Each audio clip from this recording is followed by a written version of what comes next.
Welcome to Buckeyes Tomorrow Morning for Wednesday, February 1st. I'm your host, Tom Orr. The Indiana game is in 213 days. The game against Michigan in 297 days. Today is National Signing Day, but as has sort of become the tradition now, all the guys sign on early signing day, so National Signing Day is really kind of almost not a thing this year. Very quiet in Columbus.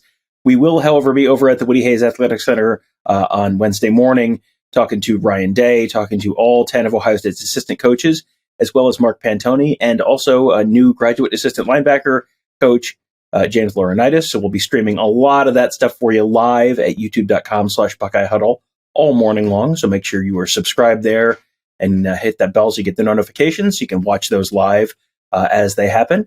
And today we're going to be talking about some other exciting big news that happened on Tuesday for Ohio State as they brought in a transfer, a freshman All-American transfer from the SEC. My guest today is Marc Givler of Buckeye Huddle. He wrote a bunch about that and this week, but also he is part of a new feature we have on the site called Eyes on the Trail. Marc, let people know a little bit about that. Yeah, just going to be kind of a daily recruiting notebook that we post Monday through Friday. Myself and Alex Gleitman will alternate days. I'll do Monday, Wednesday, Friday. He's going to do Tuesday and Thursday. We do A-Deck, or he does A-Deck. I do Skull Session. Those are kind of our recruiting insider pieces for our premium members. And we're going to continue to do those, but we're also going to do kind of a daily rundown of kind of whatever the hot topics are of the previous day or that time period of the week. And so it's been a good couple of days so far with those, and just something to kind of keep people up to date on what's going on the recruiting trail on a daily basis, especially here in the off season when things really start to pick up. Well, you had posted about that on the board on, I think, Sunday or so this week, and I had not seen it yet. And Tony Gerdeman texted me and said, I bet there's no one on earth who's more excited about a new daily recruiting segment on the board than you, the host of the morning show. And I said, I think you might be correct about that. So very exciting for our members. That recruiting content is always some of the most popular stuff we do. And now you're going to get more of it. And you're going to get it every day. So that is all on the huddle board at buckeyehuddle.com. And we're going to be talking about it, I'm sure, a little bit on this show as well. Today, let's talk starting with Davison Igbinosun. He is a transfer just announced on Tuesday. He's coming from Ole Miss to Columbus. He's going to be playing for the Buckeyes this year. He was a freshman All-American at Ole Miss. And, you and Alex have really been tracking this one pretty closely. He's from very close to where Alex is, so Alex has really been all over this one. But you guys have both been tracking it pretty closely. Tony Gerdeman and I did a sort of an instant reaction show about that commitment when it happened on Tuesday, but wanted to get your insight a little bit on it as well in terms of where do you think he fits in? Is he someone who automatically steps in and is a starter? Is he someone who's competing for a starting job? Where do you see him sort of fitting into the rotation there at corner this fall? Yeah, I think it's going to be an open competition. I mean, you're going to have Jair Brown and Denzel Burke and Jordan Hancock, who are all going to have something to say about, the cornerback situation. So I think it'll be an open competition, but I think I think what they really needed was, first of all, they needed another body, but they needed someone who could really push, I think, these returning guys. Jordan Hancock, unfortunately, has kind of been bit by the injury bug this past year. I think that really hurt his development. And so he was able to play kind of here and there, had some moments, but, Jair Brown was a true freshman, did a good job when he was able to get in there. And so, but I think pushing these guys and kind of creating some competition there is helpful. I think he's going to have a good chance to start. The other thing I like about him, I don't know if they're really probably not talking to him about this right now, just because I think really the focus is corner, but he's one of those guys, he's, 6'1", 6'2". I think he's got enough size and length and range to kind of help them just about anywhere in the secondary if there's an injury or if they just want to kind of get their best five out there. We talk about that with the offensive line sometimes, of like getting your best five out there. Well, they may have to kind of use that strategy in the secondary this year. They may have to, with couple of transfers they've brought in and some of the returners, getting your best five in the secondary may be a thing this fall with, so they may have to, use some guys who have some flexibility. And I think he does have that. One thing that on that instant reaction show, Tony and I put that up as soon as that news hit on Tuesday afternoon. And when that news hit, the assumption was he is not going to be here in the spring. He'll show up in the summer because the spring semester is already 3 weeks old. And, He's still not enrolled yet at Ohio State, so you're almost certainly not going to see him in the spring. And then Alex Gleitman, again, who has been super, super plugged in with this, chimed in, had an update on Tuesday afternoon that, in fact, they are expecting that Davison Igbinosun will be in for the spring. That feels like if you're going to be really part of that rotation and potentially earn a starting job or play whatever role you're going to play at whatever of those secondary positions you're going to play it at, the fact that you're in for this spring feels like that is a very, very big piece of news on that front for Ohio State.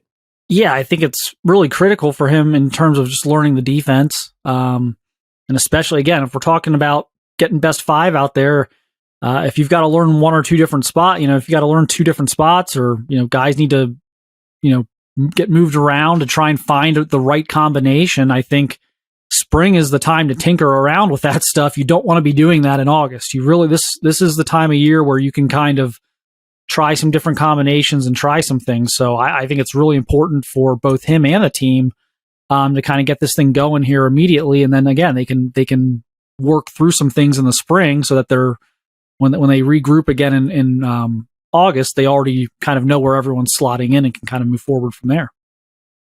So that has been one of the very big recruiting stories you and Alex have been following this week in that new Eyes on the Trail feature.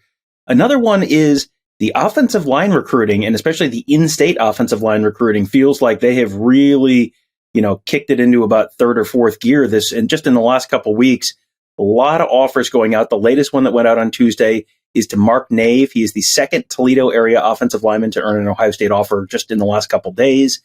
What do you know about him? And where does he fit in with what is all of a sudden kind of a, busy and deep offensive line recruiting board for Ohio State in these next couple classes? Yeah, so this is a guy they've been watching for quite a while. There's probably going to be close to 10 Power 5 offensive linemen in Ohio in 2024 when the dust all settles. So, trying to separate from the pack has been, I think, a challenge for Ohio State, trying to pick and choose which guys to move on here the last few weeks. But this is a guy they've watched for a while. Started on a state championship Toledo Central Catholic team, very good team. Played a lot of right guard for them. Really good feet basketball player. He's built similarly. He's a little bigger, I think, at this point than this guy I'm about to talk about here. But he's kind of got a similar build and background to Luke Montgomery in terms of his size, 6'4". Now again, he's bigger. He's probably about 310 right now. He's bigger than Luke, especially Luke as a junior. But they're both basketball players. They're quickness, excellent footwork, strong kids, versatile. He has played a little bit of tackle. So there's some similarities there. Had a really good game in the state championship. Had a really good playoff run there.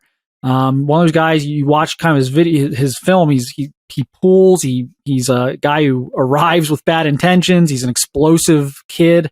And again, you go back and you watch him, and he's running around on the basketball floor. So, very athletic kid. I think he's probably a guard. I don't think there's going to be any tackle talk here. We'll see. But I think he's one of those kind of athletic pulling guards in the. I think what they would hope would be in the Donovan Jackson mold. But we'll see about that. He's probably not going to be ranked quite as highly as Donovan was coming out of high school. But very talented kid and a guy that's been on the radar for a while. So you mentioned there's 10 potential Power 5 offensive linemen in the state of Ohio in 2024. How many of them does Ohio State end up taking? I mean, you can't take 10 offensive linemen in a class, but presumably they're still looking out of state. They've already got Ian Moore from Indiana, who's in that 2024 class. So how many of those in-state guys can they really take in a year? With you got to reload that room, obviously, and I think there are some spots on that depth chart where they're, you may be having some conversations at some point. So some of those spots may open up. I mean, but how many guys are you thinking they're going to take from that in-state group of potentially 10 this year?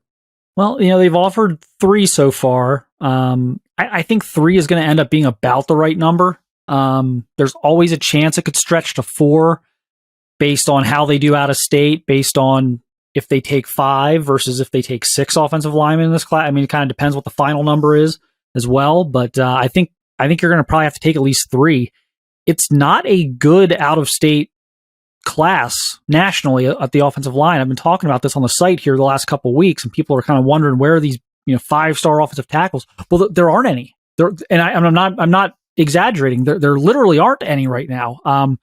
I looked at it today, and I've been talking to some college coaches about this. And the consensus out there among college coaches is that it's a bad year for offensive linemen nationally. So, you go and look, and I think the 247 composite, Jordan Seaton, who's a big Ohio State target, is the number one ranked offensive lineman in the 247 composite. He's 42nd in the country. You have to go all the way down to 42 outside of 5-star range to find the number one ranked offensive lineman in the country. And I looked at On3, and it was very similar. It wasn't Jordan Seaton. It was actually Cam Pringle, who was their number one in their little consensus rankings. And I think he was like 40 or 43, or he was in the 40s, in the low 40s. So in these consensus rankings, there are no offensive linemen to be found like in the top 25, 30 players in the country, which is unheard of. Now that could change. Sometimes offensive linemen are late developing. I do think eventually someone will probably break through that. It just seems absurd to me, but it's not a year where, normally you would see maybe 4, 5, 6 guys in the top 25 that play offensive line. That's not the case this year. So they're going to have to do a lot of work in state. And it's a good year in state. I think there's not a Paris Johnson in this group, but there's a lot of depth. So I think in that vein, that probably is good for them in a year where, I think they're going to have to take 3 and go from at least 3. And they've picked kind of their 3 for now. This was kind of a big decision. I think was the next one after the Armstrong twins a couple weeks ago.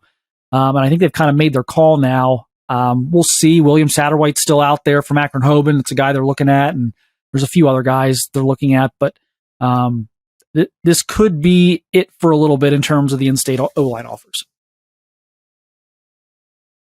All right. And the last thing I wanted to talk to you about was another thing that's been a very, very hot topic on our board over the last few days, and that is the hiring of James Laurinaitis. He's going to be a graduate assistant working with the linebackers, which means as long as he is a graduate assistant until that position changes, he can't do on the road recruiting, but he can obviously still play a role in recruiting. Keenan Bailey, of course, was not one of those 10 assistant coaches until this year, and yet he was still a pretty big factor in a lot of those guys' recruitments. He can still talk to guys. You can still, when guys are visiting, you could have a big role in that. So, he still can play a role.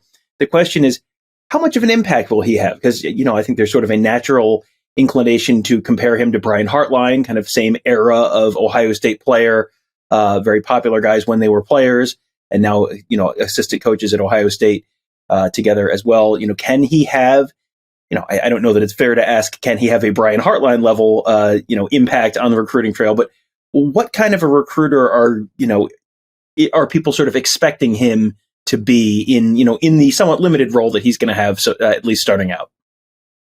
Well, I think he's going to be very involved in recruiting, especially linebacker recruiting, because they don't have a linebackers coach on their staff. Jim Knowles has kind of been overseeing that position. So, the position Laurinaitis now is in is that while he may not officially be their linebackers coach and one of their 10 on-field assistants, he is essentially their linebackers coach at this point, and he's going to do a lot of the linebacker recruiting. This is probably good timing. There's going to be a skull session up, depending when you're watching or listening to this on Wednesday morning. It may or may not be up yet. But there's going to be a skull session up where I'm going to kind of do a deeper dive into this. But James Laurinaitis has already been in contact with 5-star Georgia linebacker Sammy Brown. I talked to Sammy on Monday, and so that there's going to be more from that conversation in the skull session. But he's already on Sammy Brown. He was recruiting Peyton Pierce, a highly recruited linebacker out of Texas. Was recruiting him at Notre Dame. He's already been in contact with him since he's gotten the job at Ohio State. And that was a kid that, quite frankly, a lot of people that I've talked to felt was trending toward Notre Dame, and in large part because of James Laurinaitis. So now you look at Ohio State and you think, well, maybe they can kind of sneak in and get this kid.